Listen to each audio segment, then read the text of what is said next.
আলহামদুলিল্লাহ। বাংলাদেশ বনাম সিঙ্গাপুর ম্যাচে বাংলাদেশের প্লেয়াররা সূরা ফাতিহা পড়ে খেলা শুরু করেছিলেন।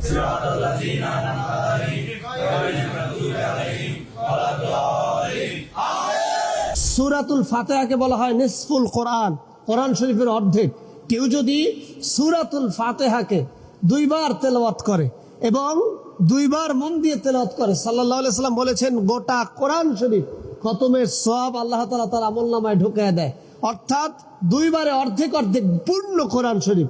শুধু তাই নয়, সূরাতুল ফাতিহা শেফাউল কোরআন, অর্থাৎ যারা রোগ মুক্তির জন্য বিভিন্ন হুজুরের কাছে, আলেমের কাছে পানি পড়া আনতে যান, রোকেয়া করতে যান, তারা জানেন না যে হুজুরেরা সূরা ফাতিহা পড়েই ফু দেয় এবং সূরা ফাতিহা পড়েই রোকেয়া করে। এমনকি আপনি নিজেও সূরাতুল ফাতিহা পড়ে যদি পানিতে ফু দেন, সাল্লাল্লাহু আলাইহি সাল্লাম বলেছেন আল্লাহ তাআলা আপনাকে শেফা থেকে মুক্তি দিয়ে দিবেন। তাহলে সূরাতুল ফাতিহা এমন একটি নিয়ামত, আর সেটাকেই আমরা দেখলাম যে বাংলাদেশ দল এমন অবিশ্বাস্য, অবিস্মরণীয় এমন দৃশ্য আমরা আগে কখনো দেখিনি। সূরাতুল ফাতিহা পড়ে সমস্ত প্লেয়ার একসাথে ঐক্যবদ্ধভাবে পড়েছে এবং মাঠে নেমেছে।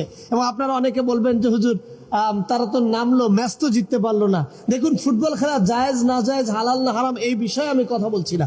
আমার বক্তব্যটা হচ্ছে সূরাতুল ফাতিহাকে নিয়ে। তারা নেমেছে, হেরে গিয়েছে। সূরাতুল ফাতিহা হলো বান্দার কল্যাণ কামনা করে, অর্থাৎ নিশ্চয়ই এর মধ্যে আল্লাহ তাআলা কোনো কল্যাণ নিহিত রেখেছেন, যার কারণে তারা হেরে গিয়েছে। কিন্তু সূরা ফাতিহার মর্যাদা কমে যায় নাই। সূরাতুল ফাতিহা শুধু যে সর্বক্ষেত্রে সর্বকাজে এমন নয়, সূরাতুল ফাতিহার মাধ্যমে মানুষ তার শরীর বন্ধ দিতে পারে।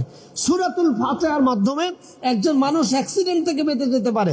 সাল্লাল্লাহু আলাইহি সাল্লাম বলেছেন, শোনো, তুমি তোমার শাহাদাত আঙ্গুল উঁচু করে এরপরে কোনো যানবাহনে ওঠার পরে হাত ঘুরাবা, আউযু বিল্লাহি মিনাশ শাইতানির রাজিম, বিসমিল্লাহির রহমানির রহিম, আলহামদুলিল্লাহি রাব্বিল আলামিন, আর রহমানির রহিম, মালিকি ইয়াউমিদ্দিন, ইয়াকা না'বুদু ওয়া ইয়াকা নাস্তাঈন, ইহদিনাস সিরাতাল মুস্তাকিম, সিরাতাল লাযীনা আন'আমতা আলাইহিম গায়রিল মাগদুবি আলাইহিম ওয়ালাদ-দাল্লিন, আমিন।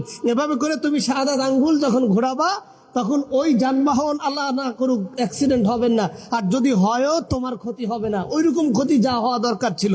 অর্থাৎ সূরা ফাতিহা আপনাকে বন্ধ করে দেয় শয়তানের ওয়াসওয়াসা থেকে, জিনের ওয়াসওয়াসা থেকে, মানুষের ওয়াসওয়াসা থেকে। আপনি যদি ঘরের মধ্যে সূরা ফাতিহা পড়ে ফু দিয়ে ঘুমিয়ে যান, ওই সারা রাত আল্লাহ তাআলা আপনাকে নিরাপত্তার চাদরে আবদ্ধ করবেন।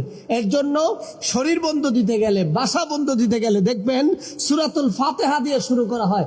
এই সূরা হচ্ছে বান্দার জন্য অনন্য এক নিয়ামত, এবং সেই নিয়ামতটাই বাংলাদেশের যারা ফুটবলের প্লেয়ার তারা সেটাকে কন্টিনিউস করে নতুন করে নবযুগ সূচনা করেছে বাংলাদেশে। আর সূরা ফাতিহার মাধ্যমে আমাদের হৃদয়টা শীতল হয়। আপনারা অনেকেই জানেন, সূরা ফাতিহা ছাড়া নামাজ পর্যন্ত হয় না। অর্থাৎ কেউ যদি গোটা কোরআন শরীফের সমস্ত সূরা মুখস্থ কিন্তু সূরা ফাতিহা মুখস্থ নাই, তার নামাজ হবে না। আর কারো যদি সূরা ফাতিহা মুখস্থ থাকে আর গোটা কোরআন শরীফের মাত্র 3-4টা সূরা মুখস্থ থাকে, তাও তার নামাজ হয়ে যাবে। সুতরাং সূরাতুল ফাতিহা হলো এমন একটি সূরা, যেই সূরার তাৎপর্য, মর্মকথা আকাশচুম্বী। আল্লাহ তাআলা এই সূরার তাৎপর্য, ভালোবাসা বাংলাদেশের প্রতিটি জনপদে, সারা বিশ্বের প্রতিটি জনপদে আল্লাহ তাআলা এই সূরাতুল ফাতিহার নিয়ামত, বরকত, মাগফিরাত আমাদেরকে দান করুক। আমিন।